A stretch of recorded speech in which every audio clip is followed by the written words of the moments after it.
ગુજરાતી સિનેમામાં હંમેશા એક જ પ્રકારની ફિલ્મો આવે છે. કોમેડી ફિલ્મો હોય છે, યા તો ફેમિલી ડ્રામા હોય છે, એક જ પ્રકારના સંબંધોની વાર્તા, લગ્ન બતાવતી ફિલ્મો હોય છે. બસ આવી જ ફિલ્મો હંમેશા આવતી હોય છે.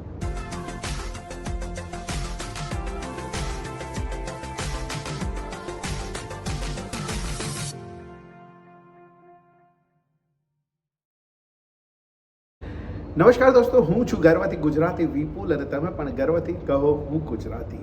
મિત્રો, ગુજરાતી સિનેમા માટે હંમેશા એવી ફરિયાદ રહી છે કે એક જ પ્રકારની ફિલ્મો આવે છે અને એક જ પ્રકારની ફિલ્મો બને છે. સામે પક્ષે મેકરોની પણ એવી ફરિયાદ છે કે ગુજરાતી પ્રેક્ષક કોમેડી પ્રકારની જ ફિલ્મો જુએ છે અથવા તો કોમેડી પ્રકારની જ ફિલ્મોને સફળતા અપાવે છે. એટલે અમે શું કરીએ, અમે પણ એવા જ પ્રકારની ફિલ્મો બનાવીએ છીએ. અને એક ફરિયાદ એવી પણ હોય છે હંમેશા કે ગુજરાતી સિનેમામાં લોકો હંમેશા એવા કલાકારોને જોવા જાય છે જેમનું ઇન્ડસ્ટ્રીમાં નામ છે, જેને લોકો ઓળખે છે, એવા જ લોકોની ફિલ્મોને જોવા જાય છે. આવું પણ એક મેણું છે ગુજરાતી સિનેમા માટે. દોસ્તો, આજે મેં જોઈ છે કડકનાથ નામની એક ગુજરાતી ફિલ્મ.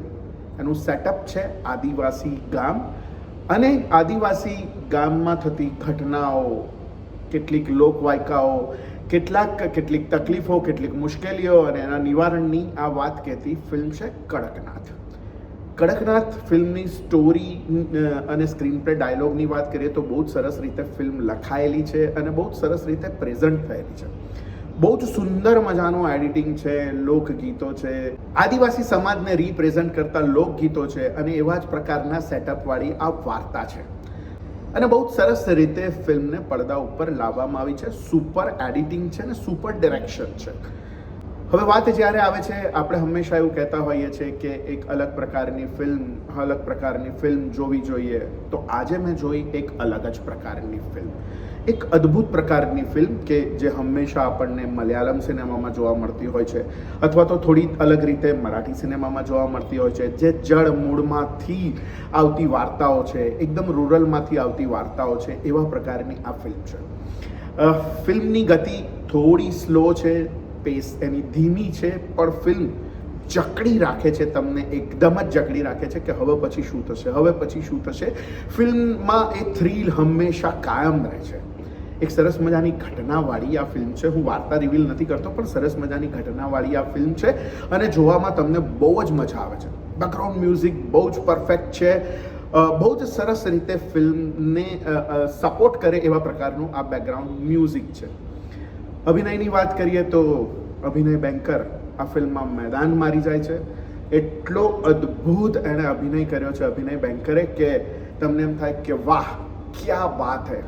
ફિલ્મની પહેલી જ ફ્રેમથી આપણે કનેક્ટ થઈ જઈએ છીએ ફિલ્મ સાથે અને ફિલ્મના દરેકે દરેક કલાકારો સાથે.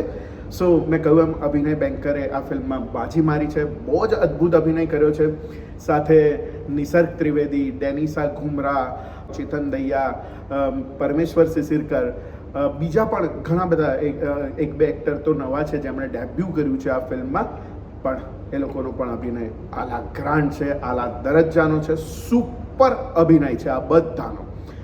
બધા જ પાસાઓ આ ફિલ્મના બહુ જ બેસ્ટ છે. બહુ જ સુપર રીતે આ ફિલ્મને બનાવવામાં આવી છે. એક આદિવાસી સેટઅપમાં બનેલી આ ફિલ્મ છે. ગોધરા સાઈડના લોકેશન્સ છે. મને હંમેશા સાઉથની ફિલ્મો જોઈને એવું થતું હતું કે યાર કેટલા સુંદર લોકેશન છે અહીંયા આગળ સાઉથમાં. ક્યારેક ફરવા જઈએ તો મજા આવે, આવા રૂરલ એરિયામાં ફરવા જઈએ તો જાતે તો આપણને મજા પડી જાય. એવા સેટઅપમાં સાઉથમાં ફિલ્મો બનતી હોય છે. મર્ડર મિસ્ટ્રી હોય છે એવા જ સેટઅપમાં. જેમ કે દ્રશ્યમ હતી, દ્રશ્યમના જે પણ કોઈ ભાગ હતા તો એ સેટઅપ એવા પ્રકારનો હતો, રૂરલ પ્રકારનો, ગામડામાં બનતી વાર્તા હતી અને એના લોકેશન્સ એટલા સુંદર હોય કે આપણને પડદા ઉપર જોવાની મજા પડી જાય. આ ફિલ્મમાં એવા જ સુંદર લોકેશન્સ છે, બહુ જ અદ્ભુત ગ્રીનરી બતાવવામાં આવી છે અને બહુ જ સરસ રીતે ફિલ્મને પડદા ઉપર લઈ ગયા છે. ફિલ્મનો જોનર મિસ્ટ્રી થ્રિલર છે, એટલે છેલ્લે સુધી મિસ્ટ્રી જળવાઈ રહે છે, થ્રિલ પણ બની રહે છે. તો દોસ્તો, અત્યાર સુધી એવી ફરિયાદ હતી લોકોની, ઘણા બધા લોકોની, કે ભાઈ યાર સારી ફિલ્મો નથી આવતી, સાઉથ પ્રકારની ફિલ્મો આપણે ત્યાં ક્યારે બનશે. તો આ ફિલ્મ મેં જોઈ એ બિલકુલ એવા જ પ્રકારના કન્ટેન્ટવાળી ફિલ્મ હતી. બધા જ પ્રકારે એવી ફિલ્મ હતી આ. પ્રશ્ન એ છે કે હવે ઓડિયન્સને શું સાચે જ અલગ પ્રકારની ફિલ્મો જોવી છે?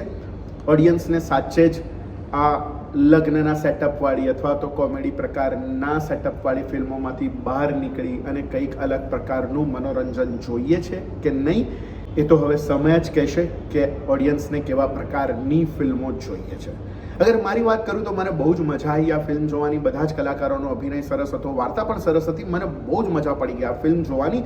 દોસ્તો, અગર તમે પણ જુદા જ પ્રકારની ફિલ્મ ઈચ્છતા હોય, અગર સાઉથના સેટઅપમાં જે પ્રકારની ફિલ્મો બને છે એવા પ્રકારની ફિલ્મોનો આગ્રહ રાખતા હોય, એવા પ્રકારની ફિલ્મો અગર ઈચ્છતા હોય તો આ તમારા માટે બહુ જ મજાની ફિલ્મ છે. તો જો તમે પણ એવી જ રીતે અલગ પ્રકારની ફિલ્મો જોવાના ચાહક છો, શોખીન છો, તો આ ફિલ્મ જરૂરથી થિયેટરમાં જોજો, મજા આવશે. તો દોસ્તો, તમે હજી સુધી પણ મારી આ ચેનલને સબસ્ક્રાઇબ ના કરી હોય તો જલ્દીથી સબસ્ક્રાઇબ કરી લો. મળીએ દોસ્તો નવા રિવ્યૂમાં નવી વાત સાથે. ત્યાં સુધી સ્વસ્થ રહો, મસ્ત રહો. આવજો.